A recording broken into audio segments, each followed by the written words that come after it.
ആമേൻ. പുരാതനനായ ദൈവം, ആമേൻ, എൻ്റെ സങ്കേതം, കീഴേ ശാശ്വത ഭുജങ്ങൾ. ദൈവത്തിൻ്റെ ശാശ്വത ഭുജത്താൽ നാം ഓരോരുത്തരും, ആമേൻ, പരിപാലിക്കപ്പെടുകയാണ്. ദൈവത്തിൻ്റെ ശാശ്വത ഭുജത്തിൽ ആണ് നാം ഓരോരുത്തരും. നമ്മളൊന്ന് ചിന്തിച്ചേ, ഹല്ലേലൂയ, നമ്മളായിരിക്കുന്നത് മഹാദൈവത്തിൻ്റെ ബലമുള്ള ശാശ്വത ഭുജത്തിലാണ് നാം ഓരോരുത്തരും, നമ്മുടെ കുഞ്ഞുങ്ങൾ ഓരോരുത്തരും ആയിരിക്കുന്നത്. ഹല്ലേലൂയ. അതുകൊണ്ടാണ് അവർ വരുമ്പോഴും പോകുമ്പോഴും ഒക്കെ, ആമേൻ, സുരക്ഷിതരായി, ആമേൻ, സന്തോഷത്തോടെ ക്ഷേമത്തോടെ ആയിരിക്കുന്നത്. നാം എത്രമാത്രം നമ്മുടെ കർത്താവിനെ മഹത്വപ്പെടുത്തിയാൽ പറ്റും. ഹല്ലേലൂയ.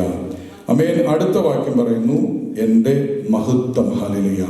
ആമേൻ. ദാവീദ് പറഞ്ഞു, എനിക്ക് ചുറ്റും പരിചയമാണ് യഹോവ. രണ്ടാമത് പറയുന്നു, അവൻ എൻ്റെ മഹത്വമാണ്. ഹല്ലേലൂയ. ദൈവം അവൻ, ആമേൻ, യഹോവ എൻ്റെ മഹത്വമാണ്. ഹല്ലേലൂയ. ദൈവമക്കളെ, നമ്മുടെ ജീവിതത്തിൽ നമുക്ക് ഉയർച്ച തരുന്നത്, ആമേൻ, നമുക്കൊരു മാന്യത തരുന്നത്, ആമേൻ, ഈ ലോകമൊന്നുമല്ല. ഹല്ലേലൂയ. സ്തോത്രം. ദൈവമാണ് നമുക്ക് മാന്യത തരുന്നത്. ഹല്ലേലൂയ.